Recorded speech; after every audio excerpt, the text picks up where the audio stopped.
Hello दोस्तों, मैं जी स्वागत करता हूं आपके अपने चैनल जीत फॉर यू पर। तो अपन सामाजिक विज्ञान के क्वेश्चन देख रहे थे अपनी ओलंपियाड परीक्षा के लिए, जिसमें अभी 3 ही दिन बाकी हैं। आज 21 तारीख हो गई है, 22, 23 और 24 का दिन आपके पास है। तो इसमें मैं सामाजिक विज्ञान के आज लगभग सारे क्वेश्चन कंप्लीट करा दूँगा। इसके बाद अपन चलेंगे विज्ञान पर, ठीक है ना। तो यहाँ से देखिए 611 से अपन स्टार्ट करेंगे। इससे पहले वाले क्वेश्चन आपने नहीं देखे हैं तो आपको प्लेलिस्ट मिल जाएगी, वहाँ से जाकर आप देख लीजिए, ठीक है ना। तो चलिए अपन बिना देरी करे अपने क्वेश्चन स्टार्ट करते हैं। निम्न में से कौन सा पर्यावरण का प्राकृतिक घटक है? प्राकृतिक घटक कौन सा है पर्यावरण का? वायु। ओके। निम्न में से कौन सा समूह पर्यावरण का मानव निर्मित घटक नहीं है? जल और वायु, ये मानव निर्मित घटक नहीं है, बाकी ये सभी मानव निर्मित घटक है, ठीक है ना। इसके अलावा अगर आप इसकी PDF फाइल चाहते हैं तो आप मेरे Telegram channel Jeet for you को ज्वाइन कर लेना। जो यूट्यूब चैनल का नाम है सेम मेरे टेलीग्राम चैनल का नाम है जीत फॉर यू। लिंक आपको डिस्क्रिप्शन में मिल जाएगी। अगर लिंक किसी कारण से ओपन ना हो तो आप डायरेक्ट सर्च कर लेना टेलीग्राम पे जीत फॉर यू, आपको टेलीग्राम चैनल मिल जाएगा। ओके। तो चलिए, पृथ्वी की ठोस प्रॉपर्टी ऊपर वाली परत को कहते हैं, क्या कहते हैं? स्थल मंडल। वस्तु विनिमय पद्धति का अर्थ है वस्तुओं के अदला बदली। क्या कहते हैं? वस्तु विनिमय पद्धति को वस्तुओं की अदला बदली। विश्व पर्यावरण दिवस कब मनाया जाता है? 5 जून को। तो बच्चा बच्चा को रटा होगा, कब मनाया जाता है? 5 जून को। वायुमंडल में सबसे अधिक मात्रा में कौन सी गैस पाई जाती है? नाइट्रोजन पाई जाती है। निम्न में से कौन सा वायु प्रदूषण रोकने का उपाय है? कौन सा उपाय है? कारखानों की चिमनियों को ऊंचाई पर लगाना, ये वायु प्रदूषण रोकने का सबसे अच्छा उपाय है। आगे चलें। निम्न में से कौन सा मौसम की जानकारी संबंधी यंत्र नहीं है?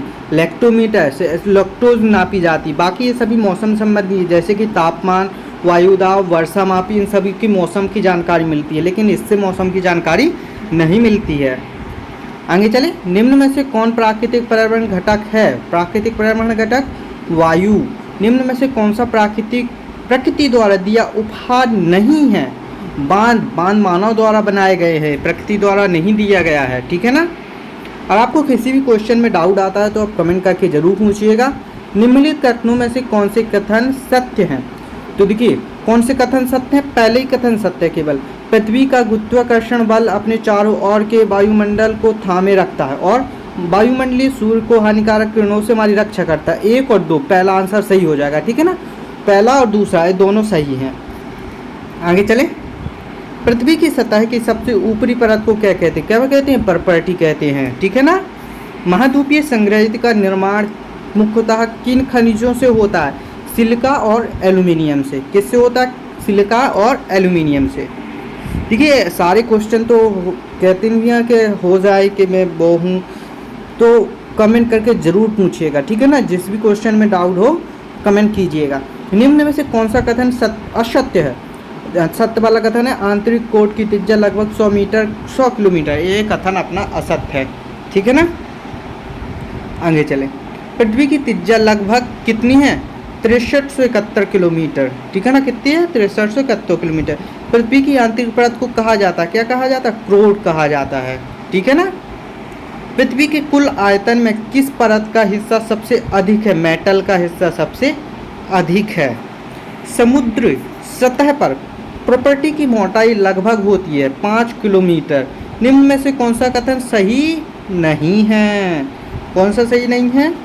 महासागर प्रॉपर्टी के नीचे होते हैं, ये गलत है, ठीक है ना, ऊपर होते हैं। एक सेल से दूसरे सेल में परिवर्तन होने की प्रक्रिया को कहते हैं सेल चक्र। क्या कहते हैं? सेल चक्र। उच्च दाब एवं दाब के कारण कौन सेल कायांतरण सेलों में परिवर्तन हो जाते हैं? अग्नेय सेल और अवसादी सेल। आंसर क्या हो जाएगा? सी। जिन सेलों में जीवाश्म होते हैं उसे क्या कहते हैं? अवसादी सेल। क्या कहते हैं? अवसादी सेल, ठीक है ना। अब देखिए आगे। निम्न में से कौन सा कथन सही नहीं है? कौन सा कथन सही नहीं है? अपना आंसर क्या है? सी। ग्रेनाइट कायांतरण सेलों का उदाहरण है, ये अपना कथन सही नहीं है। भूकंप की तीव्रता मापने की इकाई है रेक्टर स्केल। क्या है? Richter scale. भूकंप के कारण निम्न में से सर्वाधिक हानि होगी, किसे होगी? अभिकेंद्र के निकटतम भाग में। नदी द्वारा बनाई स्थलाकृति नहीं है, लोएस, ये नदी द्वारा नहीं बनाई जाती है, ठीक है ना। नदी के मुहाने पर बनने वाला स्थल रूप है, डेल्टा समुद्री तरंग द्वारा बनाई गई दीवार जैसी आकृतियां कहलाती हैं स्लेक। ठीक है ना। आपको क्या करना है, अगर जल्दी जल्दी नहीं देख पा रहे हो तो 2x की स्पीड करके आप देख सकते हैं और क्वेश्चन लेकिन सभी देखना, क्योंकि इन्हीं में से आपका प्रश्न पत्र आएगा, इससे बाहर नहीं जाएगा। रेगिस्तान में अपरदन और निक्षेपण का प्रमुख कार्य है पवन। छत्रक शैलें पाई जाती हैं रेगिस्तान में। कहाँ पर? रेगिस्तान में। के चाप झील पाई जाती है। चाप झील नदी घाटी में पाई जाती है। गुजरात के भुज शहर में भूकंप कब आया था? 2001 में। ठीक है ना। भूकंप बचाने के कौन से कथन सही नहीं है? जैसे कि चिमटा, टूट सकने वाली खिड़कियां, दर्पण के आसपास आश्रय लेना, ये वाला सबसे कथन। इनके पास आश्रय लेंगे अपन तो टूटने वाली अपन खुद ही मर जाएंगे। हिमनद होते हैं। कैसे होते हैं? बर्फ की नदियाँ। ओजोन गैस की परत वायुमंडल की इस परत में होती है, संताप मंडल में। निम्न में से सांस लेने के लिए सभी जीव किस पर निर्भर हैं? वायुमंडल पर। किस पर निर्भर हैं? वायुमंडल पर। तापमान को मापने की इकाई है डिग्री सेल्सियस। वर्ष भर लगातार निश्चित दिशा में चलने वाली पवन है स्थायी पवनें। जब वृष्टि तरल रूप में पृथ्वी पर आती है तो उसे हम क्या कहते हैं? वर्षा कहते हैं। ठीक है ना।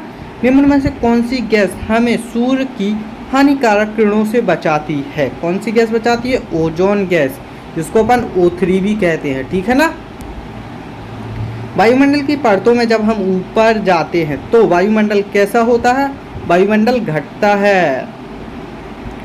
निम्न में से वर्षा का प्रकार नहीं है। प्रतिचक्रवाती वर्षा, ये वर्षा का प्रकार नहीं है। अलवण जल का स्रोत नहीं है समुद्र, क्योंकि ये लवणीय जल है। सबसे खारा जल समुद्र में ही पाया जाता है। वह कौन सा प्राकृतिक है जिसमें माध्यम से पानी लगातार अपना रूप बदलता रहता है? जल चक्र। विश्व जल दिवस कब मनाया जाता है? 22 मार्च को। ठीक है ना। निम्न में से दो बार नियम में महासागरीय जल का उठना और गिरना कहलाता है। क्या कहलाता है? ज्वार भाटा। महासागर में ज्वार भाटा की उत्पत्ति के प्रमुख कारण हैं सूर्य का गुरुत्वाकर्षण बल और चंद्रमा का गुरुत्वाकर्षण बल। ए और बी दोनों आंसर हो जाएंगे अपने। ठीक है ना। आगे, बहुत ज्वार आने की स्थिति में क्या है? जब सूर्य, चंद्रमा, पृथ्वी एवं तीनों एक सीधे में होते हैं। कैसे होते हैं? एक सीध में होते हैं। ठीक है ना। जब आगे, लेब्राडोर और गल्फ स्ट्रीम किसके उदाहरण हैं? महासागरीय धाराओं के। निम्नलिखित में से कौन सा महासागरीय क्षेत्र दृश्य में सर्वोत्तम मत्स्य क्षेत्र माना जाता है? वह क्षेत्र जहाँ गर्म एवं शीत जल धाराएँ मिलती हैं। इंदिरा पॉइंट पर स्थित है। कहाँ? अंडमान निकोबार द्वीप समूह। इंदिरा पॉइंट कहाँ पर स्थित है? अंडमान निकोबार द्वीप समूह पर। आइए, शंकुधारी वन की महत्वपूर्ण वृक्ष प्रजाति कौन सी है? सागवान। और उष्णकटिबंधीय सदाबहार वन एक सामान्य जानवर है, बंदर। ठीक है ना। कांटेदार झाड़ियाँ मिलती हैं गर्म, शुष्क एवं रेगिस्तान जलवायु में। पृथ्वी के फेफड़े किसे कहा जाता है? ब्राज़ील के उष्णकटिबंधीय सदाबहार वनों को। ठीक है ना। किसे कहा जाता है? ब्राज़ील के उष्णकटिबंधीय सदाबहार वनों को। ठीक है ना। तो यहाँ पर अपन इसी पर देखेंगे क्योंकि वीडियो बहुत लंबी हो जाएगी। अब चलते हैं अपन अगली वीडियो में। तो इस वीडियो को अपन को क्या करना है? अपने दोस्तों के साथ शेयर करना है ताकि उनको भी मदद हो सके। वीडियो को लाइक और चैनल को सब्सक्राइब करना है। ऐसी वीडियो मैं आपके लिए लाता रहूँगा। मिलते हैं अगली वीडियो में, तब तक के लिए धन्यवाद।